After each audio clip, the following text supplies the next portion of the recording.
जय गुरु जी। शुक्राना गुरु जी, अनंतम शुक्राना हमारे गुरु जी महाराज का। ओम नमः शिवाय। शिव जी सदा सहाय। ओम नमः शिवाय। गुरु जी सदा सहाय। शुक्राना, अनंतम शुक्राना। जितने शुक्राने दिल से परमात्मा के चरणों में जाते जाएं, उतना ही उस रब को हम अपने करीब महसूस करने लगते हैं। शुक्राना तो एक हल्का सा आगाज है उस रास्ते का, उस पथ के साथी का, जिसकी हमें सबसे ज्यादा जरूरत होती है। तो जितने शुक्राने हमारे दिल से निकलते हैं ना, बहुत दुख में भी, तकलीफ में भी, जब भी आप अपने जीवन में एक आदत बना लेते हो, कुछ भी मिल रहा है, चाहे वो बहुत अच्छा है, चाहे वो पेन वाला है, चाहे कुछ भी है, पता नहीं उसमें हमारे कौन से कर्मास क्लियर होते हैं। तो दिल से बस शुक्राना निकलना चाहिए कि मालूम नहीं परमात्मा ने इसमें हमारा क्या कष्ट काटा है, या जो पेन हमें मिला है वो कितने बड़े पेन से छोटा है। तो अपने आप को समझने की और अपने आप को धीरे धीरे उस तरह ढालने की ज़रूरत होती है, जो कि हमें शायद जीवन में औरों से ज़्यादा अपने आप को अटैच करने में वो इतनी समझ दे देती है, वो समझा देती है कि कहाँ हमारा किससे क्या कनेक्शन बन सकता है। वो परमात्मा ही है जो ये समझ दे देता है कि किसी भी चीज़ से इतना अटैच नहीं होना जी, जो कि हमें आगे जाके बहुत ज़्यादा पेन देने वाला है। सच में कभी कुछ वक्त का कुछ पता नहीं, वक्त कहाँ करवट ले लेता है। चारों तरफ अगर हमें धुंध दिखती है ना, तो उसमें अगर हम चल पा रहे हैं तो वो उसके सहारे की वजह से, क्योंकि जीवन एक वो रास्ता है जहाँ पर हमेशा ही चारों तरफ कोहरा होता है।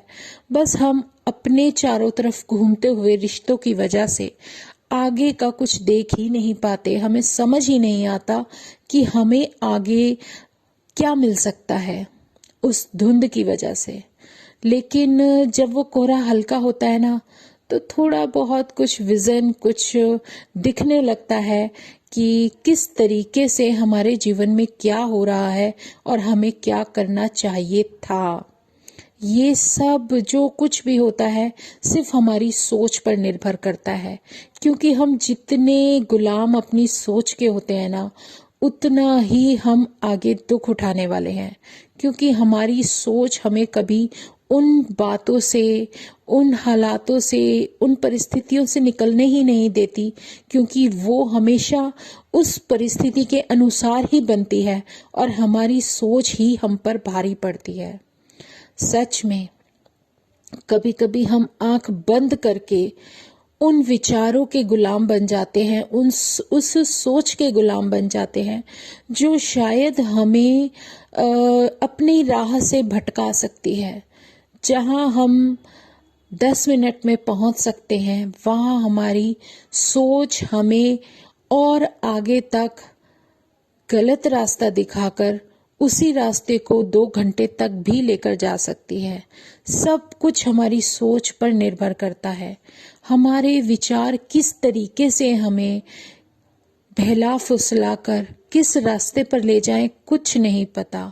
और विचार कैसे बनते हैं? हमारे चारों तरफ जो भी परिस्थिति होती है, या किसी के साथ कुछ ऐसा घटित हो, या किसी के साथ ऐसा कुछ हो रहा हो, तो उससे भी हमारे विचार बदलते हैं। और वैसे भी सोच को हम कभी नहीं रोक सकते, वो हमेशा कॉन्टिन्यूसली चलती रहती है। बहुत कोशिश करते हैं लेकिन ये कभी नहीं रुकती। सच में बहुत मुश्किल होता है इस पर लगाम रखना कि हम वही करें जो हमें शायद विजन में दिख रहा है या हमें परमात्मा समझा रहा है। लेकिन ये जो सोच होती है ना, ये बहुत परेशान करती है। उसे रास्ते से हमें भटकाने के लिए, या फिर हमारे विचार ऐसे हो जाते हैं कि हम शायद सही चलते चलते भी गलत चलने लगते हैं।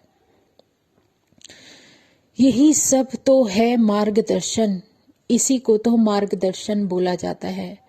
यही तो है वो गुरु जो हमें सीधे रास्ते किस तरीके से चलकर जीना सिखा रहा है कि हम नहीं सोच पाते कि क्या, तो हमें सच में नहीं समझ पाते कि हमारे लिए क्या सही है और क्या गलत है। ये परमात्मा की मर्जी से ही चलता है।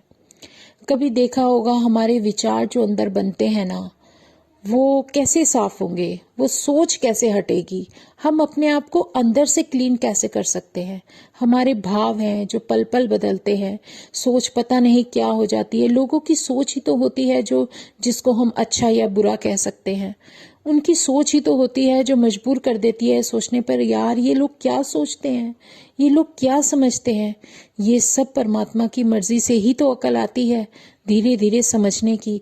कभी कभी हम बिल्कुल सही रास्ते पर एक स्टॉप पर उतर जाते हैं और फिर अगर वापस मुड़कर उसी रास्ते पे गलत चलने लगे तो गलती हमारे विचारों की और हमारी है, उस रास्ते की नहीं। रास्ता तो सीधा है जो हमें नहीं दिख रहा।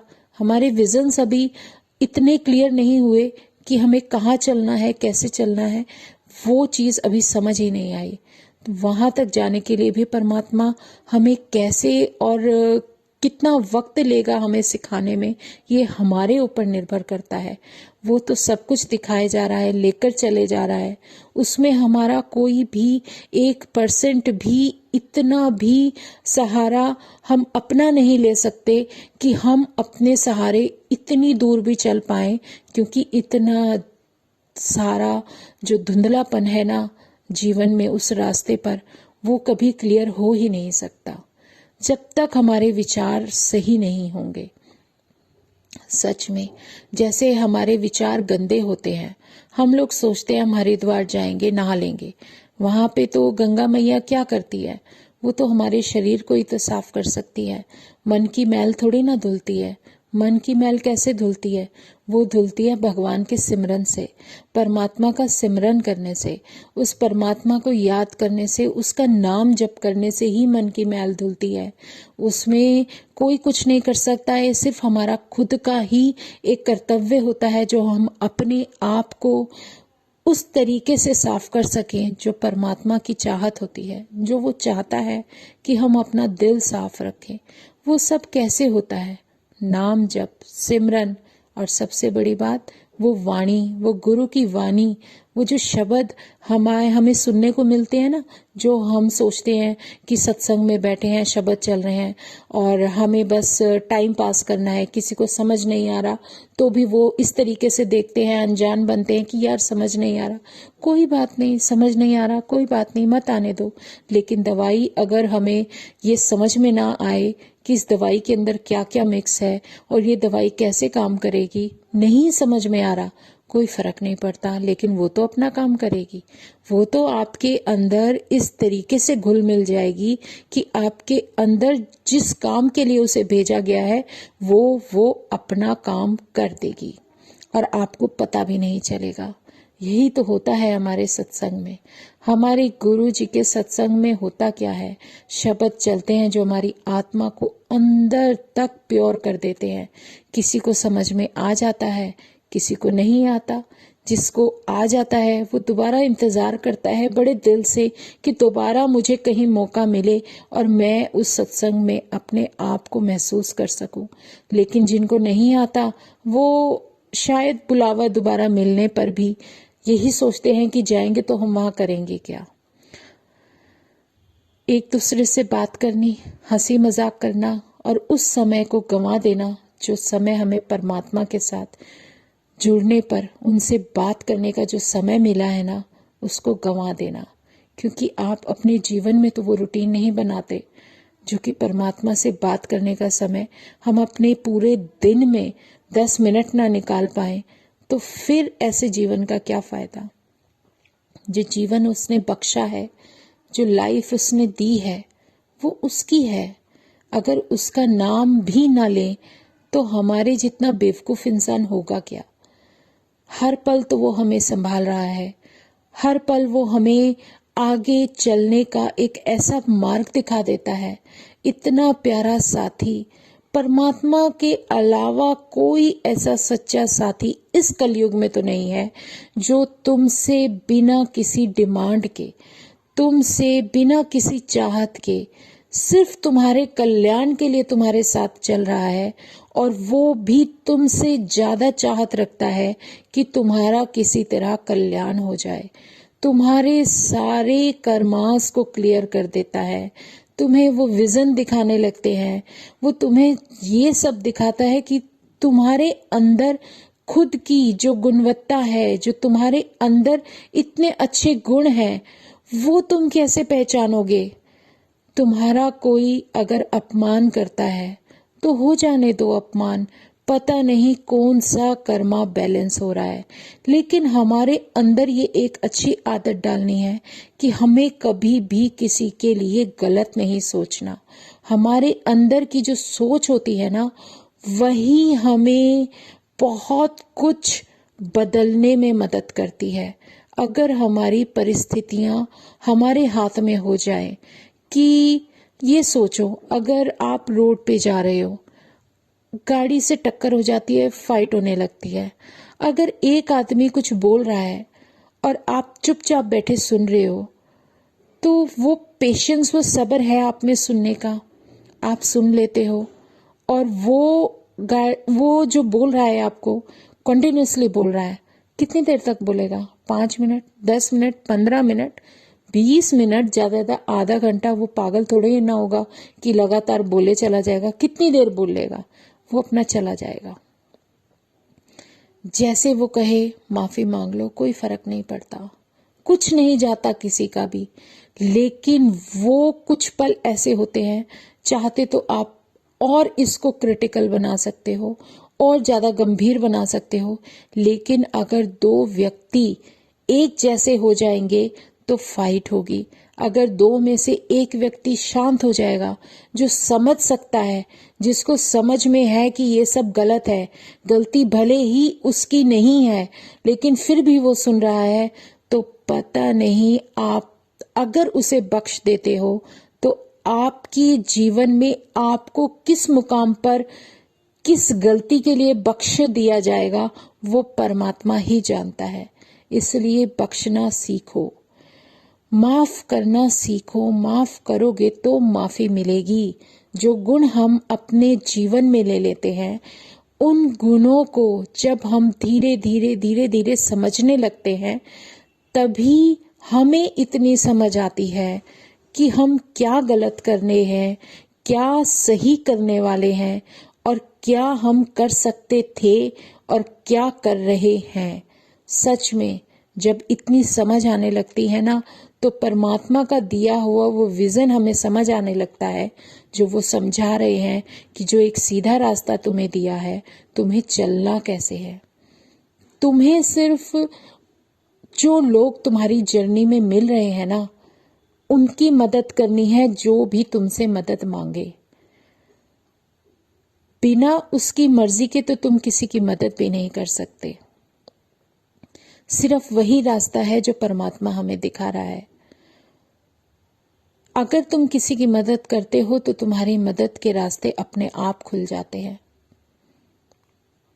यही तो एक गिव एंड टेक है, जो जीवन का सबसे बड़ा सबक है, जो हमें सीखने को मिलता है। आज तुम सोचते हो कि किसी की थोड़ी बहुत मदद कर दी, क्यों करूं यार, क्या जरूरत है, कौन सी दुनिया हमारी करने लगी है, कोई किसी की मदद नहीं करता। ठीक है, नहीं करता, मत करने दो। ये उन लोगों का सोच और उन लोगों का विजन है, लेकिन आप जब शुरू करोगे तो आप खुद महसूस करोगे। लेकिन आप उपेक्षा कभी मत रखना कि अगर मैं इसकी हेल्प कर रहा हूं तो कभी समय आएगा तो ये भी मेरी करेगा। नहीं करेगा, ये बहुत बड़ी सच्चाई है, कभी आपकी मदद नहीं करेगा।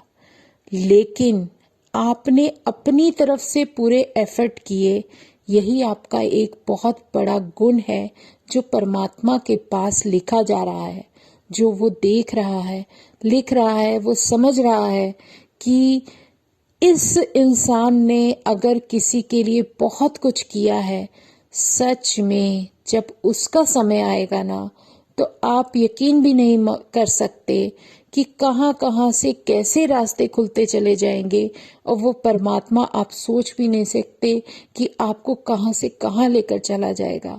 आपके कितने कष्ट ऐसे ही दाएं बाएं से हटा देगा, आप समझ भी नहीं सकते, ना ही आपको पता चलेगा। ये उसकी कृपा है। उसकी कृपा हमें तब समझ आती है जब हम उस परिस्थिति से निकल जाते हैं और हमें वो सब दिखाई देता है कि अगर वो परमात्मा हमारे साथ नहीं होता तो पता नहीं हमारा क्या होता और हमारे साथ क्या होने वाला था। बहुत बड़ा उसका आशीर्वाद, उसका एहसान, जो हमें बहुत बाद में समझ आता है। और इस समय में जो समझ आता है ना, अगर हम सिमरन नहीं करते चलते तो सोचो कितना समय हमने गंवा दिया। ये तो वही बात हुई कि सामने परमात्मा खड़ा है, हमारी आंखें उसे नहीं देख पा रही, लेकिन वो तो सामने साक्षात है, तुम्हारे साथ है, तुम्हारा साथ देने के लिए है, तुम्हारी मदद भी कर रहा है। तो उसकी कृपा और उसके प्यार का तो शुक्राना करना शुरू कर दो। भले ही हम नहीं देख पा रहे, लेकिन वो हमारे साथ है, हमेशा है, अपना प्यारा आशीर्वाद हमें दे रहा है। और अगर हम कुछ भी शुक्राना नहीं करते, एहसान फरामोश इंसान की तरह, मतलबी इंसान की तरह आगे बढ़ते जाते हैं, तो उसमें हम अपना ही नुकसान कर रहे हैं। परमात्मा तो वही है और वो हमेशा वैसा ही रहेगा। उसने तो बीड़ा उठाया है कि इस इंसान का मुझे कल्याण करना ही करना है। जब उसने चुन लिया है तो फिर किस बात की घबराहट, किस बात की चिंता, अपने आप को क्यों उन विचारों में घेरना जो विचार हमें नेगेटिविटी की तरफ लेकर चले जाएं, जो विचार हमें अच्छे भले पॉजिटिव होते हुए भी नेगेटिव की तरफ लेते चले जाएं। हम जानते हैं हमारे साथ क्या हो रहा है, हमें वो विजन सब कुछ परमात्मा दिखा रहा है कि ये सब तेरे साथ हो क्यों रहा है, वो सब समझा भी रहा है। लेकिन वही है ना, जब जीते हैं तो उन पलों में हम ऐसे डूब जाते हैं, ऐसे खो जाते हैं कि हम उस दुख में सिर्फ पेन को ही महसूस कर सकते हैं, कर पाते हैं और कर रहे होते हैं। लेकिन वो कृपा हमें नहीं दिखाई दे रही होती, जिस कृपा की वजह से हम बहुत बड़े दर्द से बचकर उस छोटे से दर्द से निकल रहे हैं। इसीलिए उस दर्द का भी शुक्राना करना आना चाहिए। हर उस प्यार का, हर उस कृपा का शुक्राना जो परमात्मा कर रहा है, हर उन दुखों का शुक्राना, हर उस मुश्किल समय का शुक्राना जो परमात्मा ने हमें दिया, मुझे दिया। क्यों अगर नहीं दिया होता तो शायद मुझे अपने परमात्मा के दर्शन ही ना हुए होते और वो मेरे साथ आकर ना खड़ा होता। सच में जैसे सोना आग में तपकर कुंदन बनता है ना, इसी तरह परमात्मा भी अपने भक्तों को बहुत परीक्षा के रास्ते पर डालता है, ताकि वो भी ये समझ सके कि ये मेरा भक्त है या नहीं। उसे तो पता है कि हम में से कौन उसका अपना है, लेकिन हमें ये एहसास, हमें ये विश्वास अपने अंदर लाना होता है कि हम उसके साथ जुड़े हैं या नहीं। यही तो एक सोच है जो हमें पॉजिटिविटी की तरफ लेकर चली जाती है। आपने ध्यान दिया होगा, जब फल पक जाता है ना, तो पेड़ को भी हिलाकर दोबारा से कोशिश की जाती है कि उसकी टहनियां हिलाकर कि जो पके हुए फल हैं वो हमारे खाने के काम आएंगे, तो हमें जितने ज्यादा हो सके वो मिल जाएं। इसी में कोशिश होती है। बहुत होते हैं जो गिर जाते हैं, बहुत होते हैं जो हमें खाने के काम आते हैं और हमें वो सारा स्वाद दे जाते हैं जिस स्वाद के लिए हम उस फल को खाना चाहते हैं। वही एक आनंद, वही एक रस जो हमें मिलता है, उसी तरह हमें अपने परमात्मा का नाम लेने के बाद जो आनंद, जो सुकून मिलता है, वो अलग ही होता है। जब हम आप ये सोचो, आप कोई भी चीज अपनी मुट्ठी के अंदर ले लेते हो ना, आपको बहुत सारी दिखाई दे रही है, बहुत सारी बकेट्स भरी हुई हैं, लेकिन जब आप उसमें से लेने की कोशिश करते हो तो एक पूरा हाथ उसमें डालकर मुट्ठी बना लेते हो कि वो मेरी मुट्ठी के अंदर आ जाए, फिर भी उसमें से निकलकर गिर जाता है। बहुत सारा सामान, चाहे वो कुछ भी हो, वो सब निकल के गिर जाएगा, लेकिन मुट्ठी में सिर्फ वही आएगा जो आपके लिए होगा, जो आपकी मुट्ठी उसको पकड़ सके या उसके अंदर उसके लिए जगह हो। उस मुट्ठी के अंदर जब जगह बनती है ना, तो सिर्फ कुछ ही की बनती है और कुछ ही उसमें आती है, बाकी सब वापस नीचे गिर जाता है। ऐसे ही परमात्मा जब अपने भक्तों को लेता है ना, देखने में तो बहुत भीड़ होती है, बहुत सारी भीड़ होती है, लेकिन जब वो मुट्ठी के अंदर अपने लेता है ना, तो उसमें बहुत कम संगत मिलती है, क्योंकि वो उस भीड़ से लेकर परमात्मा के पास जाने तक कितनी संगत अपना अपना फायदा लेकर दाएं बाएं हो जाती है और उस परमात्मा को भूल जाती है, ये शायद वो खुद भी नहीं जानती।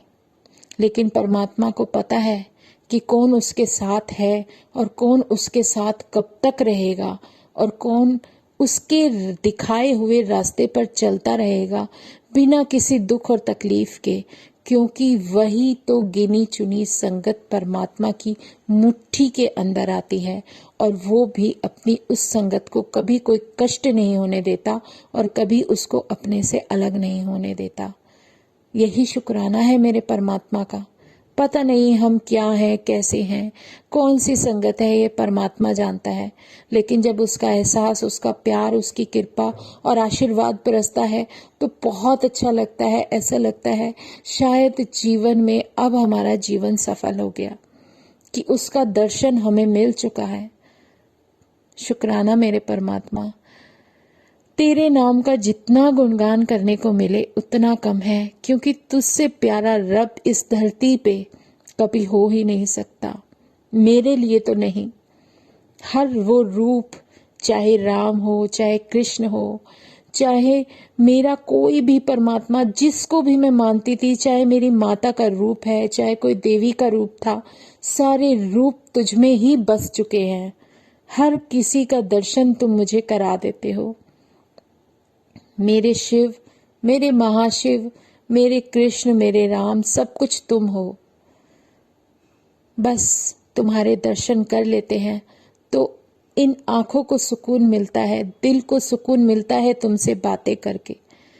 रास्ता तो तुम दिखा ही रहे हो, जो कुछ भी अपनी कृपा का आशीर्वाद जो मुझ पर बरसा रहे हो, उसका शुक्राना, अनंतम शुक्राना। जय गुरु जी, शुक्राना गुरु जी। आज मन में यही भाव थे, मेरे परमात्मा बस तेरा गुणगान करने का मौका मिलता रहे, इससे प्यारा मेरा जीवन सत्संग से भरा हुआ कभी हो ही नहीं सकता। शुक्राना गुरु जी, शुक्राना, अनंतम शुक्राना। जय गुरु जी। ओम नमः शिवाय। शिवजी सदा सहाय। ओम नमः शिवाय। गुरु जी सदा सहाय। शुक्राना, अनंतम शुक्राना। जय गुरु जी।